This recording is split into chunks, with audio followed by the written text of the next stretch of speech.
Whew, all right, ready. Ready. Today's theme is going to be the needs of the ego versus the needs of the superconscious. Ooh. Ooh, diving into the characteristics of each, how they interact, how you can optimize each, and understanding their signature vibrations. Interesting. Yeah, the first thing I heard was the superconscious has no need. No needs. So, okay, I guess we're just talking about the ego. Oh, no, no, no. The superconscious will have its day It in has there too. it Yeah. has its place, but it doesn't there's no needs. It just is. And then it's yeah, it's a structure. It's a anyway, we'll get there. But yeah, that was the first thing was like, there's no needs here. So, Getting into it, I mean, jumping into the ego because it's a little closer to our normal waking consciousness and feeling that presence. It's something that is, people kind of grapple with the ego, right? When they say this person, oh, they have a big ego, what do you think that generally means? a little full of themselves. they, they're very proud of themselves. They think a lot of themselves. I mean, it's yeah. What were you going to say? And I would ask you the question then, do you think that's accurate? Do you think it's accurate that a bigger ego equals a person full of themselves? Let's take a full look at that first.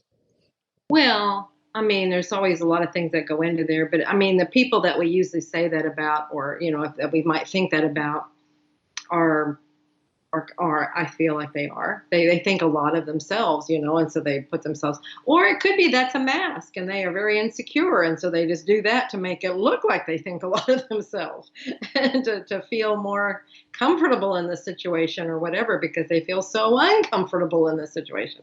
I mean, so it's really hard to tell. It could Hmm. be that, but our first impression is, oh my goodness.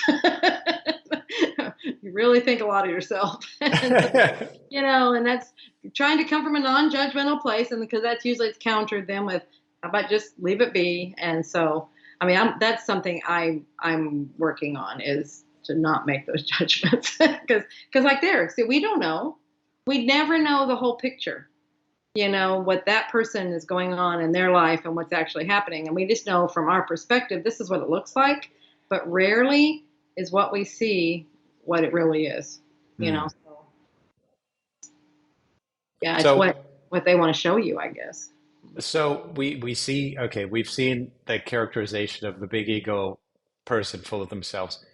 Where do you see the need where an ego, a larger ego, or a greater expression of the ego is helpful? Hmm.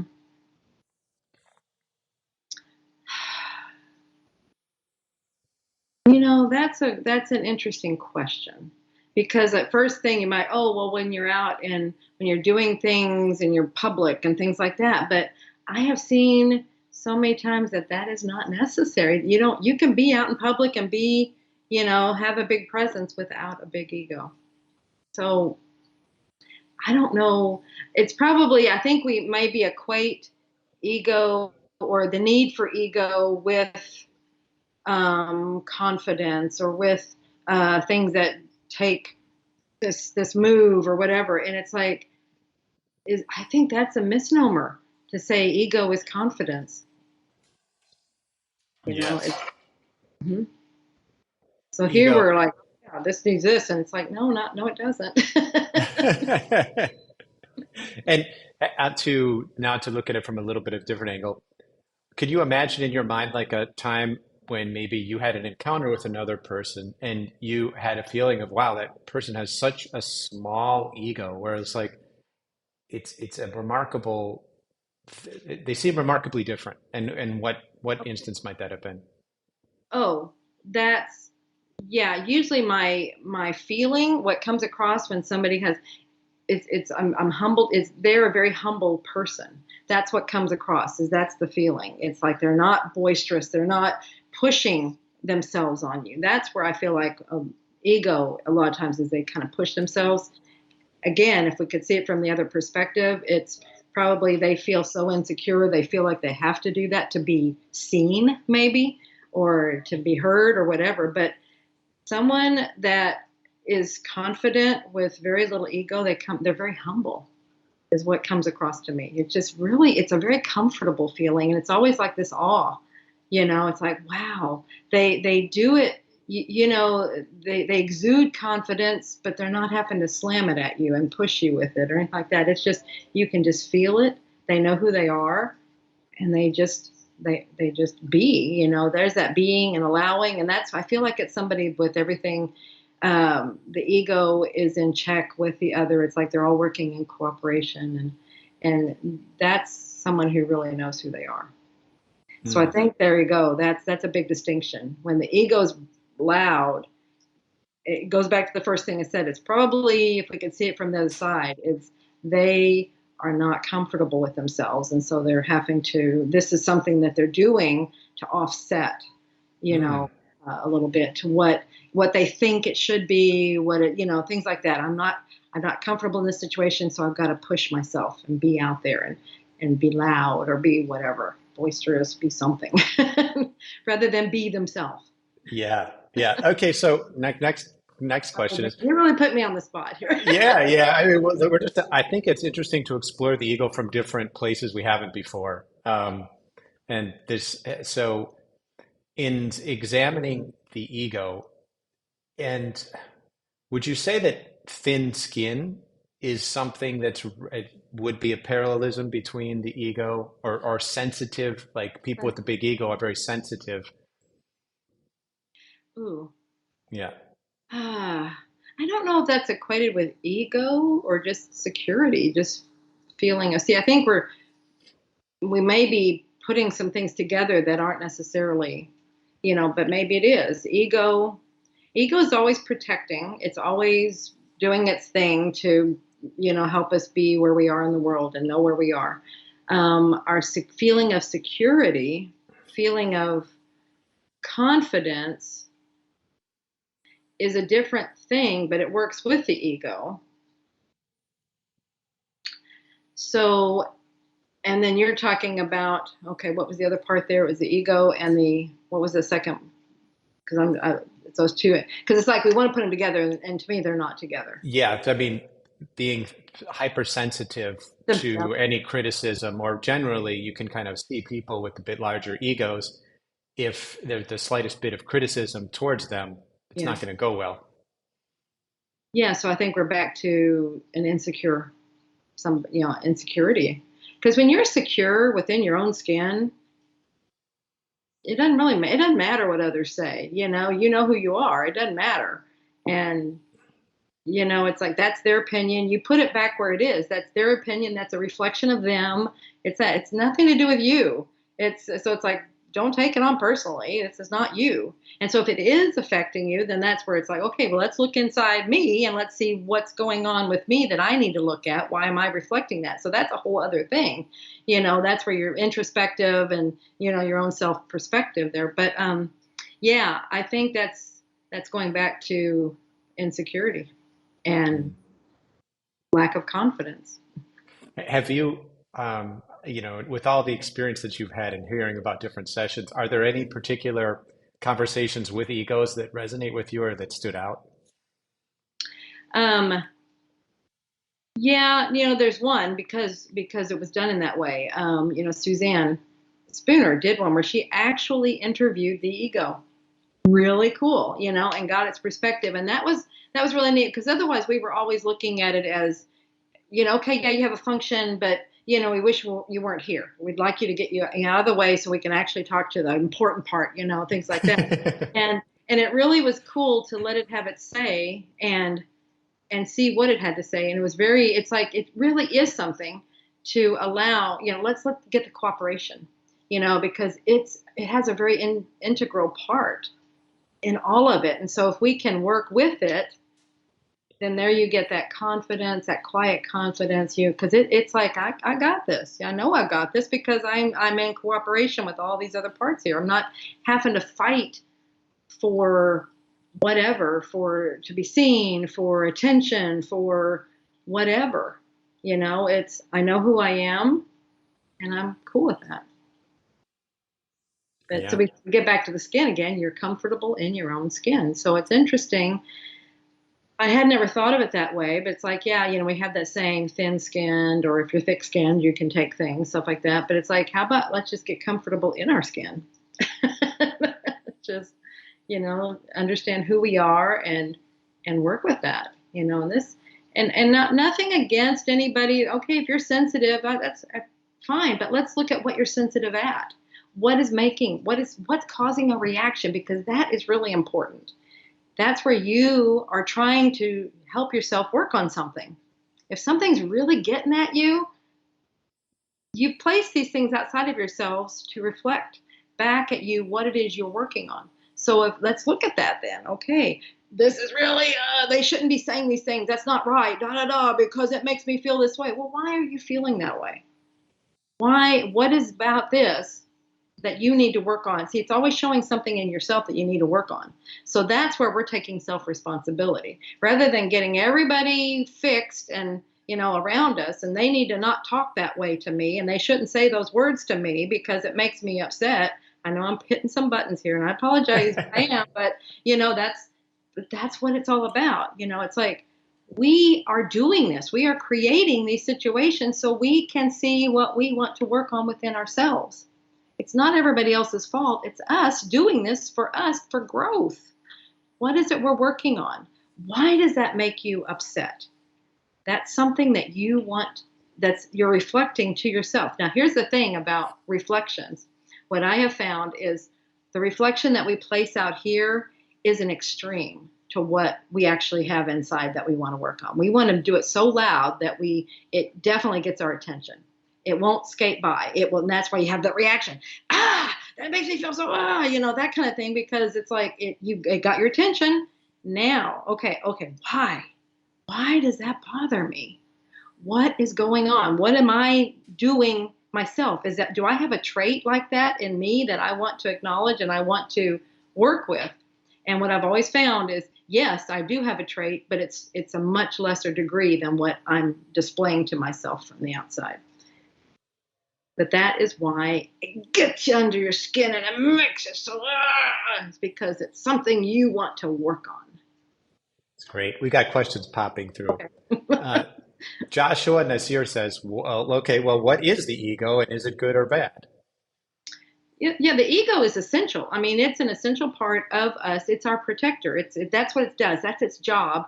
In fact, in one of the classes I loved, somebody described it as a bulldog. It's like it's there. It's a protector. It's protecting you and stuff. And so it's looking. We don't even understand how much it filters. I mean, there's so much filtering going on of what's out here. What we see as our reality is like what was the percentage, Kaya? It was like really, really small Yeah, yeah, percentage. yeah. Point. We actually see 0.000000000000001% of Yeah. our reality. Exactly. So can you imagine? So see, that's the ego doing that. It's protecting, it's filtering through and it's going, okay, this is what's acceptable. This is what you want to see, because it's getting directives based on our thoughts and our input and different things like that. And so da da da, that's a big thing to know there, because how do this is telling you how reality happens. See, it's all out there, but it's allowing in based on what we have been watching, what we've been saying, what we've been doing. So see, it's all that goes back to that whole thing, how we manifest. It's all out there. Then what you will allow in, what the ego lets in, is based on what you've been telling it.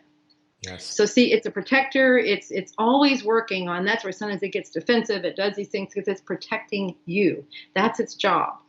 Now, sometimes it can get a little I don't know if this is the right word, but might get a little power hungry and go, this is my job. But it's like, but that's just where it's out of check, I think. And we are in here and we can talk to it. And that's where we talk about the cooperation. And it's beautiful when the ego and the higher self cooperate, because at first it might feel a little threatened. The ego might feel a little threatened by this powerful, all-knowing part. And see, that's part of all that information, all this stuff it's filtering. And it's like, oh, I don't know if I can let it in. It'll take over and it'll kick me out and I won't be necessary anymore. So that's why it feels threatened. But that's where early on, when I was helping Mom in the sessions, we were talking about these different parts, and that's what they were showing me. They gave me a visual of, we need, your goal is to have the conscious mind cooperate with the subconscious or the higher self, the superconscious. And it showed it just like that. And it said by doing that, so you no longer have this fight for control and power and all this stuff. They are working together, and then they both, it rises up because the higher self is always elevated and everything, and it helps the ego to rise up with it. And it's like, oh my gosh, that's cool to the ego. It is super cool because it's like, oh my goodness, this is so wonderful, all this information, and it's okay. I can allow you to explore and everything, and I'm here still protecting, and I'll come in if there's anything dangerous, but it's, because that's his job. If there's anything dangerous, I mean, it's always that fight or flight and all these things. That's where it's in the driver's seat. It gets you out of dangerous situations, right? So as it learns this, because at first it's just because it's a threat, and it's like, so it's not good or bad. It's essential, and it's all working together. That's our goal, is to get all these parts working together in cooperation so that we can all elevate to higher vibrations. That's awesome. Love it. Peggy, yeah, this is great. Super thought provoking. And as a caveat, I'm really enjoying us seeing when we go through topics that we talk about often, but it's really neat when we get to explore them from different angles and kind of dive in there and look at it from here, here, here, here. It's really I neat. thoroughly believe you love putting me on the spot. So anyway, but I'm going to go with it. Just, Sounds good to me. see how So, our nose is going crazy. My higher self going. you guys in the chat say yes if you like me putting Julia on the spot, but Oh I don't gosh. really think of it as on the spot. I just like ask thought-provoking questions, Hmm. or just really think. Yeah, just don't get offended because I'm just coming off the cuff here, and I'll say it like it is. I'll do my best to be politically correct, but that part of you, it really doesn't. Ooh, here's another. It doesn't care about political correctness. So here's reality. It's kind of like just, it just is. And there we're back to the, sensitivity and all that stuff. I gotta say stuff just right so everybody, people don't get offended. But it's like, sometimes I'm just gonna say it like it is. That's how that is. And it's just, I learned a long time ago when they were giving me messages to relay to people, and I'm like, I can't say that. You can't say it. No, and they're like, say it. You've got to say it. Oh, that's going to hurt their feelings. That's going to say it, and I'm like having this, rah, rah, rah, and I learned very quickly because then I would say it and the person would be like, oh my gosh, they got it and they understood it. And they said, I needed to hear it just like that. See, so I don't know. I don't know the person, I don't know all the parts of them, but they do. And they know how they need to be spoken to. So that's where I will relay messages. If I get information, if it comes through, I'm going to relay it exactly as I'm hearing it. Because Perfect. that's my agreement, with them. So, All right, well, I'm gonna go. Peggy Gagne says, "Is the ego sleeping when we're dreaming?" ooh, that's a good question. Hmm. Um, I'm going to say yes. Because that's what we say. The conscious mind is asleep. That's the ego. All that's asleep. That's when it can rest. And that's when the other part, is active and going on. That's where you'll see things and it filters through. Then as the conscious mind or the ego is waking back up, it's coming back alive, then that stuff is coming in. And now it's like, what just happened here? And it's got explanations for everything, or it forgets everything. That's that part coming back in and shutting it down. Mm, Yeah. yeah. Oh wow. Okay. This is really really good. We have the responses to you. Yeah, 100%. So grateful for you, Julia. Yeah, you're gonna love support. Thank you for that, Julia. Thank you. Lots of support. It's beautiful. All right. So when we are Laurie Peterson says, when we are reacting due to our ego, how do we work on that situation at hand? Meditation about that moment of reaction, the reaction process. You get quiet. You stop. Or it's like you might just have this full blown on thing, and then but it never stays. It stops at some point. It might be everybody leaves because you just destroyed the whole room, whatever. I don't know. But whatever happened, it will be done. either you stop it at that point, you stop it as soon as you hear it coming out. This is your goal, is to stop it sooner and sooner. But sometimes, okay, let's just say it went through the whole shebang, the whole reaction. It will have an ending because, maybe, like I said, everybody left the room. It was like, now you're alone. But at some point you get quiet, and then that's where you go, okay, what was that about? And that's where you start looking inward. And then the goal would be to do that sooner and sooner. I found myself, as soon as the words are coming out, it's like, oh my gosh, and then I can stop it right there. My goal is to do it before it ever comes out of the mouth. It's like, I'm getting a reaction. Why am I feeling this reaction? What is this about?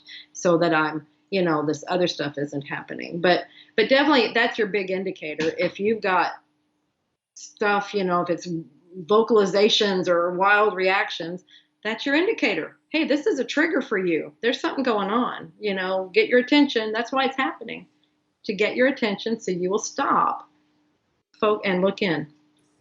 What is this about? Yeah. Yeah. All right. On we go to part two of the conversation. Okay. Now, going on to the SC, superconscious, mom called it subconscious, whatever you want. SC is pretty good, two Right. pretty darn good initials to cover it. So, what do you think is the relationship between the two? Is it one of harmony? Is it one of continuity, or is it one that's bumpy? How would you Between the two, between the SC and the conscious or the and the ego. ego? Yeah. Um, I think ultimately, no, it's a very fluid one. It's cooperation. That's ultimate. Where we get into issues is when we don't realize there is another part, and the ego has full, it's like, I am it, I am all there is, and I want this, and I want this, and I demand this, and blah, blah, blah. And it's like, it's full. So you have that extreme, and then you have the extreme where maybe the higher self, that SC is in full. But I don't know very many people that's the situation. Like, they have no ego and complete there. It's your goal is to get to that cooperation place where it's in, a meet in the middle kind of thing. And then that would be, what was your question again? I think that Well, what type of relationship do they have? what kind of relationship? So it's a symbiotic. They have to live together. I mean, they know this coming in. I mean, and then we're the one in the middle. Okay, this is where it's like, you don't realize you have all these different parts to you. There's a lot of parts. And just try talking to yourself. That's when you immediately realize, oh, there's more than just me here, because you're talking to yourself. And this is, it really became evident in a session, because in a QHHT session, I can hear my ego over there going, that you made this all up. This, oh, this is crazy. You just saw this in a movie and everything. And then I'm over here going, well, okay, that makes sense. And then I'm listening to it. Then I'm thought, well, what do we got to lose? I mean, let's just play the game. What do we got to lose to see what happens here? Blah, blah. See, so I'm talking to it. That's indicating there's two parts. And then now when you have the SC come in, and then I'm still in here going, okay, well, that sounds interesting. And well, hey, let's just hear what it has to say. Then it's like, oh my gosh, I have all these personalities in me. Do you maybe see where some of that comes from? See, there's a lot going on in here, and we talk to these parts and we do these things. That's why we say, then you can get quiet. You talk to these parts of yourself. We are multi-dimensional, multi-fractal, multi-people. I mean, we have a lot to us, and that becomes more and more evident as the more work you do with yourself. Now, I think where some mental diagnoses come from, I'm not going to say it's actually an illness, because sometimes I think it's just where some of this is happening.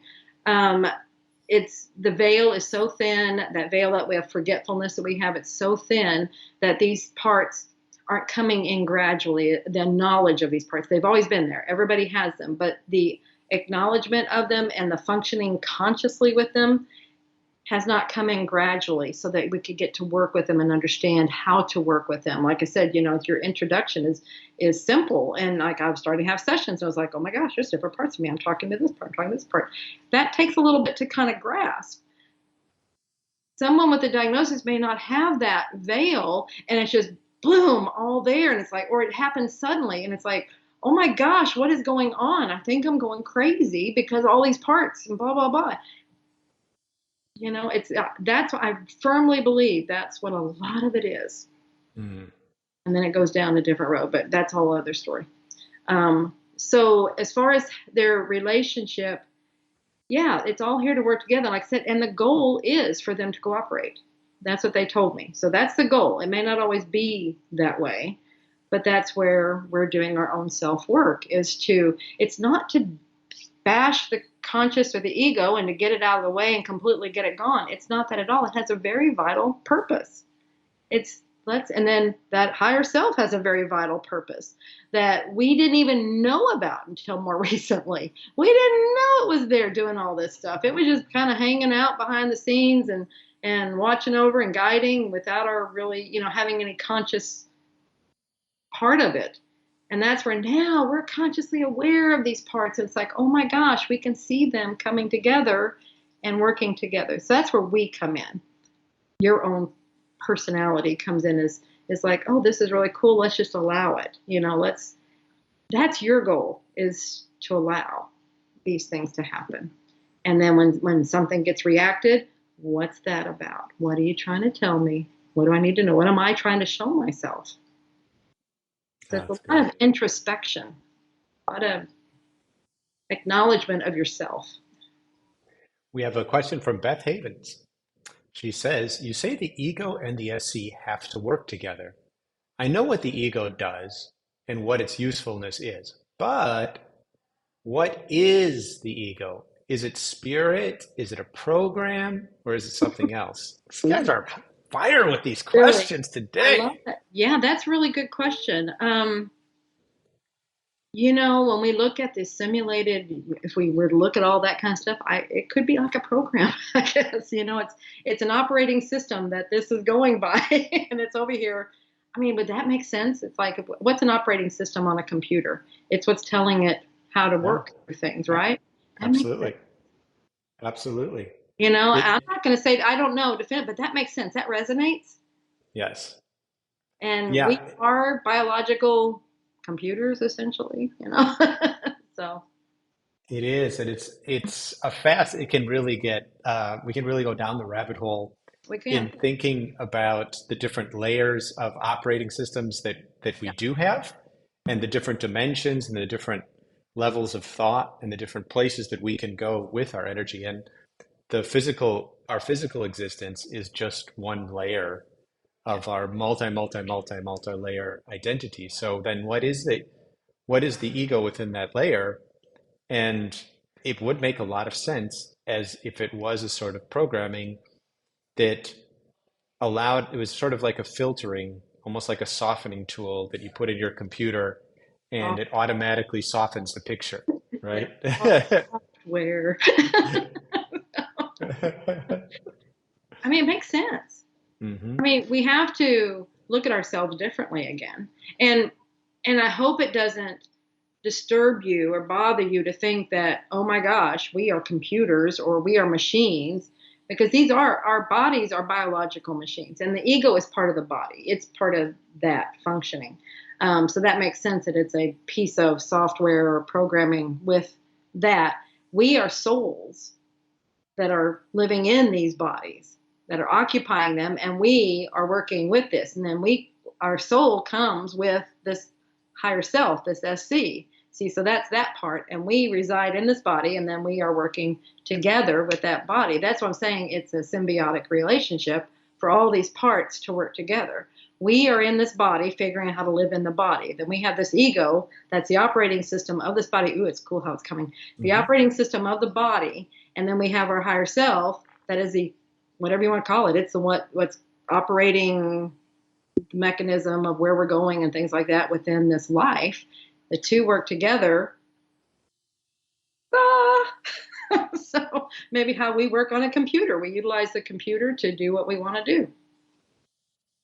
Yeah, and I think with time, we're getting deeper and deeper into this digital world, Mm-hmm. and we're seeing the correlations between consciousness and the digital and construction and rendering. And it's always really fascinating thinking about how computers operate in that at the correlation between the way computers render out, like if you're going through a video game, the entire video game exists in the code, Yeah. but to preserve the bandwidth, it only renders out what's immediately needed for the character in front of the character Right. while the stuff is still in the background. Otherwise, it would just be too much information that's not necessarily relevant for that character. They don't need it yet. Yeah. It just gives them what they need and it pouts in front of them. And then based on their decisions, there's other realities that get rendered out. So you're this being where you're just seeing what you need to see in the moment based upon how your character is behaving. But you don't have restrictions on your behaviors. Like we have an ability to radically shift our behaviors if we so choose and render out a completely different set of circumstances, environment that we're in.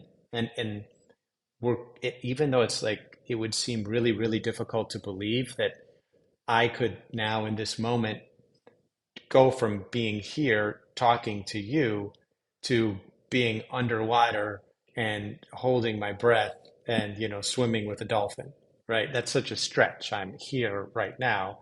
It would take so much for me to be to do that, but the computer program already exists with that there. There's just not a degree of relevancy, and the rendering isn't there yet for me to see that. But what could happen to make that a reality? Well, I could I could make myself a super character that's able to do these things as part of its programming, right? I could do that, but it's part of your character's programming in terms of what experience that you do have. And it's very malleable, it's very flexible, but we tend to get burned in by thinking the same thoughts over and over and over again. And that's why it's so important to tune in to expansive thinking and to look at concepts outside the box from different angles and get yourself thinking away from what is common, what is part of your day-to-day thought process, because you just get more burned into the same game, the same reality, the same scenes, when there's an infinite level of scenes. You just need to experience that flexibility with your consciousness, with your minds, with your desires, with your beliefs. It's really important to be flexible, malleable beings in this life because you are purely flexible as your true nature. Yeah, and that's where we say anything is possible. This is why that's a true statement. Anything is possible. It's wherever your mind's wanting to go, wherever it wants to go. But it's like, but if you stay in that rut, if you say, "Oh, well, this is what I do," and they had shown me one time, they gave me a visual, and it was, I think it had to do with timelines, but it was along the same, but it was showing it like it showed like a staff. You know how you have 5 lines on a staff, a musical staff, and it was showing me a person walking. Like it was like 5 lines. There's 5 people walking, and as the person was walking, the scene was developing right in front of them. So it's like what you're saying. It's like it wasn't, and then it was disappearing behind them. So it was just right there in their present. And then at any point, it's like those 5 lines were representing different timelines. So it's like you can go to this one, this one. So it's like different things. So it's like you had that much, maybe that was the bandwidth or where you could go, but it was like it was just right there around you. It just an illusion to look like, oh, this is forever and ever and all. It's, if we were to look at it from a different perspective, it would be like what you're saying. It's just right there. It's a, where do you think these games came from? Who thought these things up? You're playing with a really cool visual too. So if you imagine what we're doing right now, and you imagine kind of like a halo around you, and rendered out is what you see. So you kind of like see the rendering and imagine like what's kind of dark behind it. It's just imagine just a flickering rendering of you, kind of like a glowing, shining, like an aura that's coming out from you, right? And what's behind that aura, it's really nothingness, it's really space. And then you look into that, you think certain thoughts and but you have certain beliefs and you look in certain direction and then you project out a focus, an intention, and that shoots out and suddenly the stuff starts to be clear in front of you. A reality starts to bake itself out, right?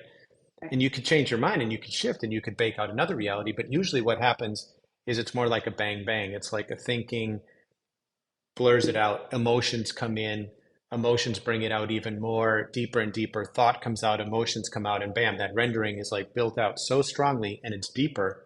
And there's actually an attraction. There's actually like a little bit of a magnetism that pulls you into it. But understand this is all controlled by you in terms of whether you want to go deeper into it, whether you want to put more emotions into it and put that energy into the building of the rendering, or you examine it, you see it, you hold it, you look at it in an objective way, and then you render out multiple realities and you think which one's better for me. You can do that in any situation. You're not ever stuck. That's the interesting thing. You're stuck when you allow your patterns of your old recycled thoughts to continue on without having the discipline to check yourself, to just exist in that neutral space, and then to check out some new rendered positions. That's a super important key. If we could just look at these different metaphors and ways of seeing how we are, and these visuals help to kind of understand our conscious a little more and to take a step back into how powerful we really are. We're sitting at the throne of our kingdom, which is our life. And we have so many different ways that we wish to view it. We can think about all the negatives. We can think about the positives. We can think about our health. We can think about our career. We can think about our loved ones. We can think about a trip. We can think about all these different things all the time. Where any direction you want to go, you can go and dive into it and render it out. The question is, what structure do you want? What what sort of rules and principles do you want to put in place for running your life, for creating your own operating system, instead of just plugging in and just sitting back and just like, okay, thought, okay, thought, without really being strong. And your power to be able to shift in and out of these things is a function of how polluted your mind and your body are.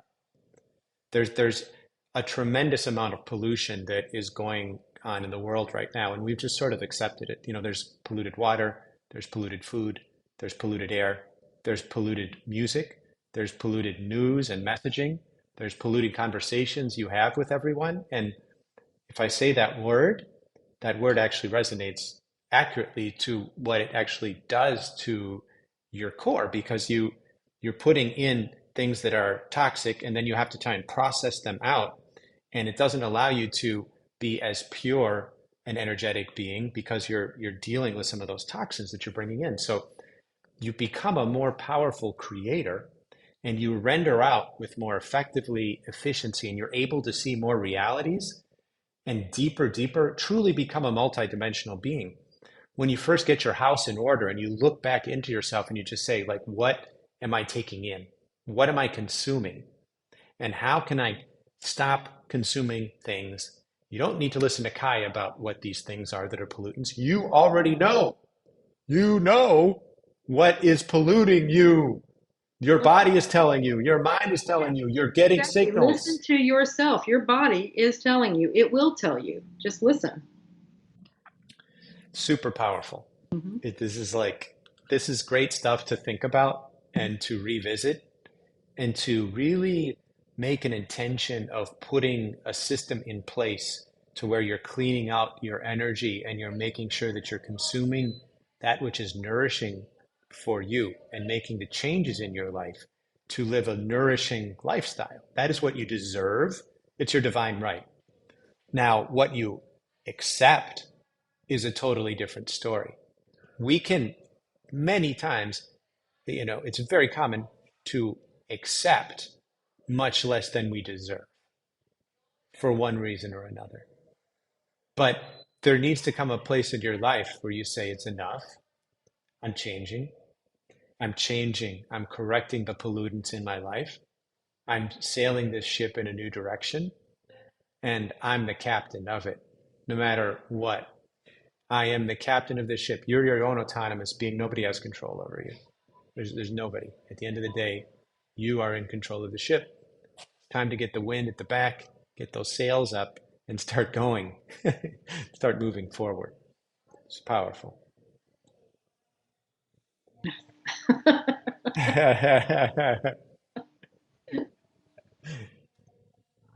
Okay, Holly Zimmerman says, how do we not stay in a constant state of fear with everything that's going on in the world right now? Well, Good there we question. go. Exactly. And that's just it. That's just it. Like you're saying, polluted information and everything. And it is, it's constant. And I'm like, oh my gosh.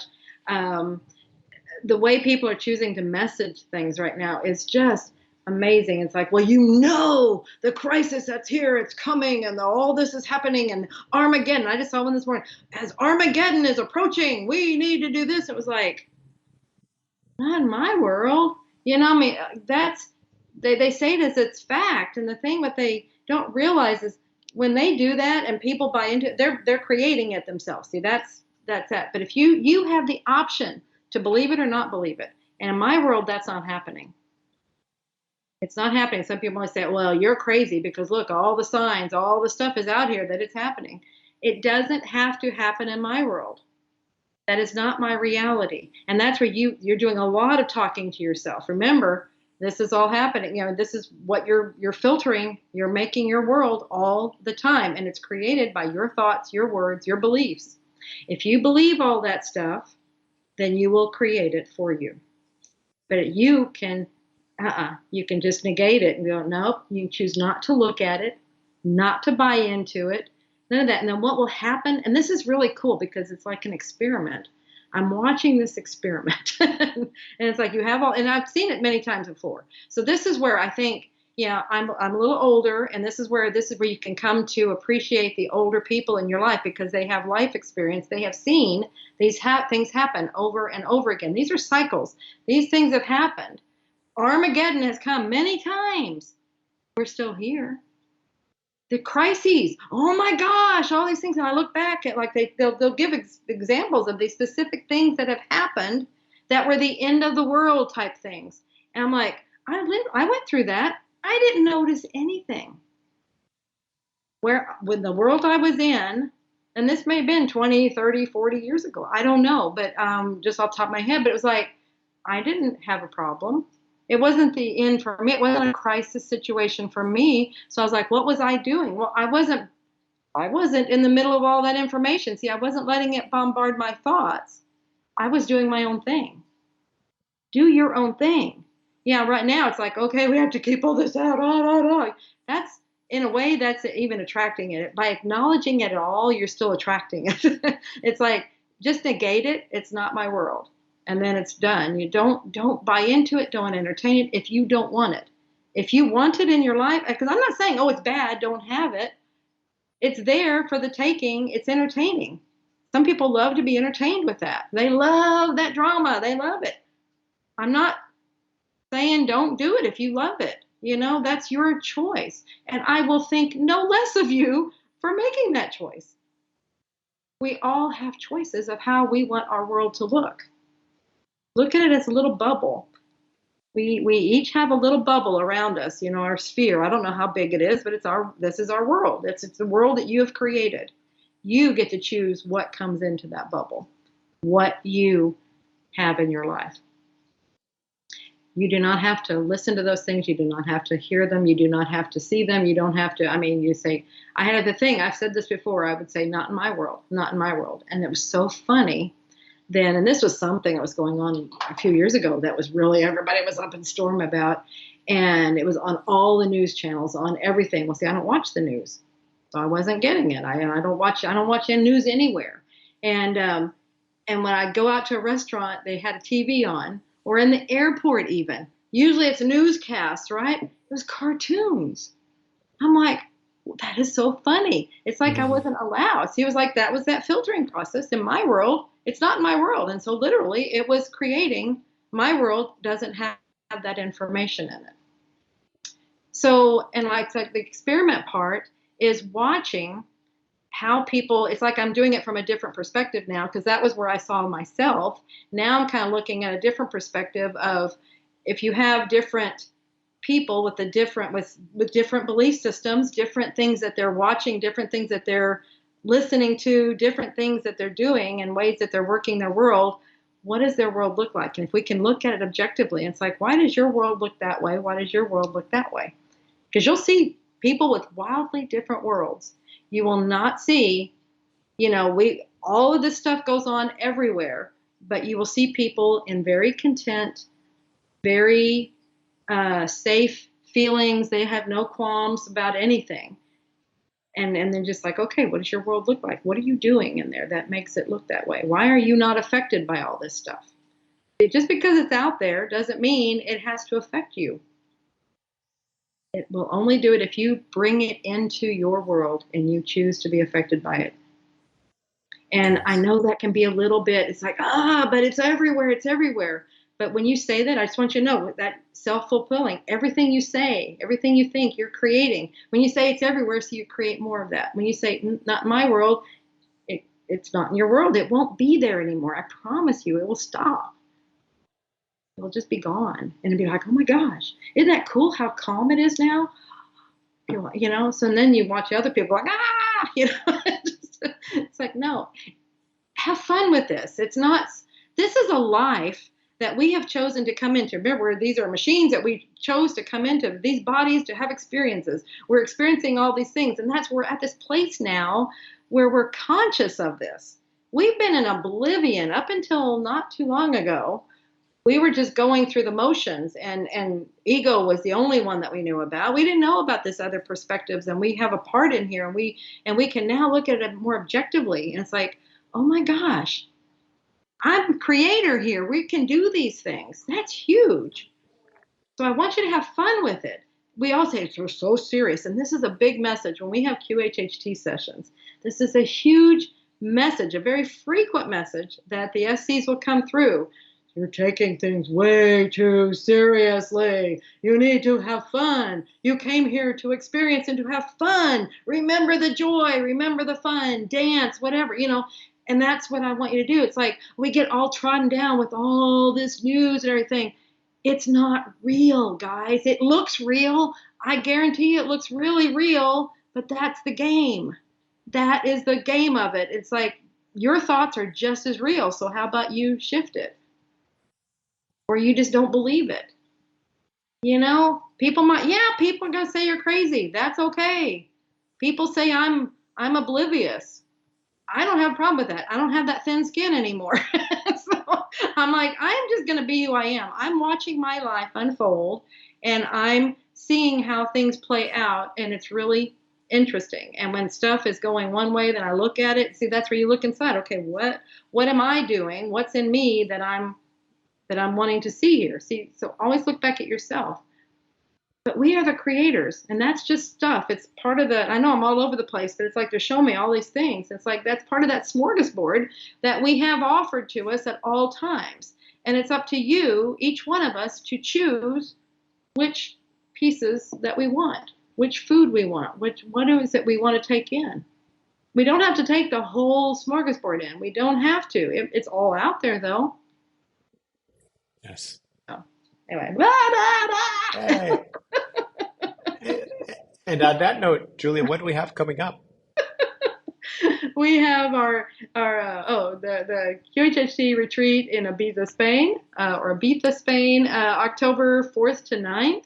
It'll be so cool to see everybody. You do not have to be a QHHT practitioner to be there. If you want to just be with like-minded people, Kai and I, our whole team, we're all going to be there, and we would love to see you. We'd love to hug your necks. So if it's something that resonates with you, our information on that is at QHHTofficial.com. We have information on the homepage. It's also under courses and events or things like that. So anyway, we'd love to Yes. see you there. And The we have 200 yeah, coupon code is 5D Bliss, 5D Bliss for $200 off. You could get a ticket for $577. yeah. Yep. I mean, lots of fun. Super excited. It's coming, it's, coming along very it's quickly. coming. It's getting closer. So, and then also we have QHHT. We've been talking a little bit about QHHT. That's the hypnosis method my mother, Dolores Cannon, created. And gosh, she worked on it 45, 50 years. She was created it and developed it. And then her higher self, told her she had to start teaching it because there were so many people in the world that needed this help. That she could not see them all. No, she could not see them all. So, and that's where she started teaching the course, and then we are carrying it on since she passed. And that's at QHHTofficial.com as well. You can get all the information there. It's an online level 1 course. And if you will use the coupon code, lots of love, that will get you 10% off the price of the level 1 course. You take it in your home, your own pace. We'd love to see you. If that resonates with you, we'd love to have you on board. All right. Well, we ran out of time. We love you guys. Thank you so much. Love you all. Thank Can't you. wait to see you next week.